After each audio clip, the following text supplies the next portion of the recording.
The rope bit into her wrists, a constant, searing reminder that she was not in control. For Eleanor Vance, the world had narrowed to the smell of damp concrete, the taste of her own fear, and the steady, rhythmic drip of water somewhere in the dark. 3 days. 3 days since she'd been snatched from the parking lot of her own bakery, a place she'd poured her heart and soul into, a place that smelled of cinnamon and hope. Now, it smelled only of despair. The kidnappers wanted $1 million, a sum so astronomical it felt like a number from another universe. A universe where her husband, Thomas, a high school history teacher, could somehow conjure such a fortune.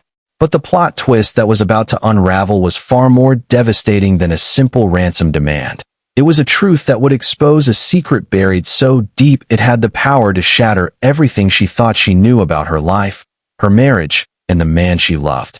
If you believe in the power of second chances and the resilience of the human spirit, please like, comment, share, and subscribe to this channel. Your support helps us bring these stories to life. Thomas was a man of quiet routines and unshakable integrity, a man who found solace in the pages of history books. He was meticulous and organized, a stark contrast to Eleanor's vibrant, spontaneous spirit.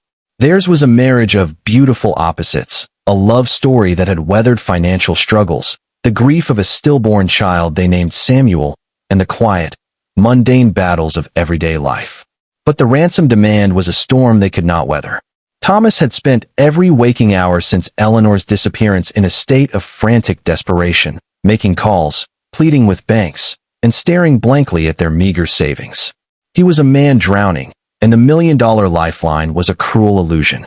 Eleanor's days in the dim, windowless room were a blur of terror and fragmented memories. She replayed moments from her life, clinging to them like life rafts. She remembered the way Thomas's eyes crinkled when he laughed, the comforting weight of his hand on her back, the quiet strength he exuded during their shared grief. She remembered their small apartment in Portland, Maine, filled with his books and her baking experiments, a sanctuary of love that now felt impossibly far away. The kidnappers, 2 men who spoke in low, gruff voices, wore ski masks that revealed only their cold, calculating eyes. They were ruthless but impersonal, treating her not as a person but as a commodity. They brought her food and water, untied her for brief, humiliating trips to the bathroom, and otherwise left her alone with her thoughts, which were becoming her worst enemies. One night, as the cold seeped into her bones, a new thought began to take root. It started as a whisper, a seed of doubt planted by the very terror of her situation. Why Thomas? Why her? They were not wealthy. They lived a modest life. The kidnappers must have known this, which meant they were either delusional or had been given false information. Or, a darker possibility emerged, one that made her blood run colder than the damp air. Someone had set them up. Someone who knew them, who knew their struggles, who knew that $1 million was an impossible dream. The suspicion gnawed at her, a poisonous vine winding around her sanity. Meanwhile, Thomas was collapsing under the weight of his own secret. Every call to the police, every desperate attempt to raise money was a performance. He was a man acting a role, and the guilt was a physical sickness in his gut. He couldn't tell the police the whole truth.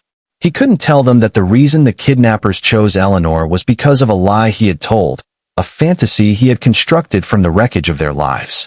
After Samuel died, Thomas had been consumed by a profound helplessness. He felt like a failure, unable to protect his family from the cruelest blow life could deal. In a moment of devastating weakness, during a night of heavy drinking at a bar, he had boasted to a stranger. He had woven a tale of a secret inheritance, a trust fund left to Eleanor by a distant, wealthy relative. He talked about $1 million, a safety net they never used, a symbol of the security he desperately wished he could provide. It was a moment of pathetic, drunken bravado, a pathetic attempt to feel like the man he believed he should be. He never imagined a monster was listening, a predator with a tape recorder and a plan for the perfect crime. The truth of it all hit Thomas like a physical blow as he sat in his living room, staring at the silent phone. The kidnappers were demanding $1 million because he, in his grief-stricken stupor, had told them it existed. He had painted a target on his wife's back. He had endangered the one person he loved more than anything in the world, all because he couldn't bear the shame of his own perceived inadequacy. He was the architect of this nightmare, a man whose love had curdled into a weapon of mass destruction aimed at his own family. He finally broke down and told the police everything, his confession a torrent of shame and grief. The lead detective, a man named Marcus, listened with a grim face, his understanding of the case shifting completely. They weren't looking for a random kidnapper. They were looking for a man who had heard a lie at a bar. The third day turned into the fourth, and Eleanor, exhausted and starving, had begun to mentally prepare for the worst. The kidnappers were getting agitated, their patience wearing thin. They were arguing in the other room, their voices a low, menacing rumble. Then, the door swung open, and one of the men, the one with the cruelest eyes, loomed over her. He wasn't looking at her with anger, but with a strange, almost bewildered curiosity. He held up his phone. On the screen was a photograph of a man she didn't recognize. "You know this guy?" he asked, his voice laced with a sudden, unexpected tension. Eleanor shook her head, her eyes wide with confusion. The kidnapper muttered a curse. "He's the one who gave us the tip. Said you were sitting on a fortune." The pieces of the puzzle that had been tormenting Eleanor began to fall into place with horrifying clarity. A third man. A stranger. This was the missing link. The terror in her heart shifted, morphing into a cold, searing fury. They had been targeted, victimized by a lie, a phantom story that had spiraled into a waking nightmare. The kidnapper's phone buzzed again, and he read the text, his eyes narrowing. He looked at Eleanor, and for the first time, there was a flicker of something else in his gaze. Not pity, but perhaps the dawning realization that he had been played, that his scheme was built on a foundation of sand. Just as despair began to truly set in, the world outside the room erupted into chaos. The sound of heavy footsteps pounding on concrete, the bark of sharp, authoritative voices, and the crashing of a door. It was the police. In a whirlwind of movement, the kidnappers were subdued and arrested. And there, amidst the controlled storm of SWAT teams and detectives, was Thomas. His face was a landscape of anguish, his eyes swollen and red-rimmed. He rushed to her, his hands trembling as he cut the rope from her wrists and ankles. He was babbling, a stream of apologies and frantic, disjointed explanations. He told her everything, his voice cracking under the weight of his confession. It was a moment of profound agony and relief, a confession of a sin born from the deepest, most broken part of his soul.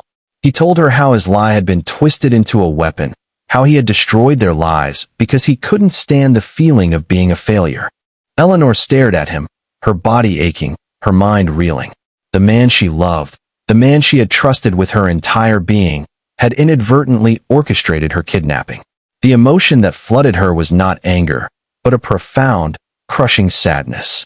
She saw the boy she had fallen in love with, a man broken by grief and shame, a man who had tried, in the most misguided way possible, to salvage his own pride. She saw the ghost of their son in his eyes, the shared pain that had bound them together. He wasn't a villain. He was a victim of his own fragile humanity. And in that moment of utter devastation, Eleanor felt a surge of a different kind of love, a love so deep it ached. It was the love of complete and utter forgiveness. She reached out, her raw, sore hands cupping his tear-streaked face. Her touch was gentle, and in the dim light of that terrible room, surrounded by the chaos of the police investigation, they held onto each other. They had lost everything except each other. The $1 million secret was exposed, not as a promise of wealth, but as a wound that had festered in the heart of their marriage. The true plot twist wasn't the lie itself, but the powerful, agonizing, and ultimately redemptive truth that emerged from its ashes. Love, in its most imperfect form, was the only thing that could truly save them. If this story has touched your heart, please like, comment, share, and subscribe to this channel. We would love to hear your thoughts on the power of forgiveness and how we can heal from the biggest mistakes we make. They sat on the floor of the damp room, leaning against a grimy concrete wall, the sirens outside fading into a distant wail. They were broken, exhausted, and utterly changed. The path ahead was a daunting unknown, a long and arduous road to healing. But for the first time in days, Eleanor felt a sliver of something other than fear. It was the quiet, unshakable strength of a woman who had looked into the abyss and found not the end of her love, but its deepest, most resilient core. Thomas held her, his body shuddering with sobs, and she held him back. The secret was out, the lie was exposed, and the ransom was a phantom, but their story was far from over. It was, in fact, just beginning. This was their crucible, a testament to the resilience of a love that could withstand not only the horrors of the world but the devastating consequences of a desperate, broken heart. And in the quiet aftermath of the storm, they began the long, slow journey back to each other, starting with the simple, powerful act of forgiveness. And now, before you go, I have a special request. If you were in Eleanor's shoes, could you find it in your heart to forgive a mistake born out of so much pain? What would you do? I truly want to know. Leave a comment below and share your thoughts with our community. Please, if this story stirred something inside you, let us know. Like and share this video so others can find this message of hope and the unyielding power of forgiveness. Don't forget to subscribe for more stories that remind us of the incredible strength of the human heart. We'll see you in the next story.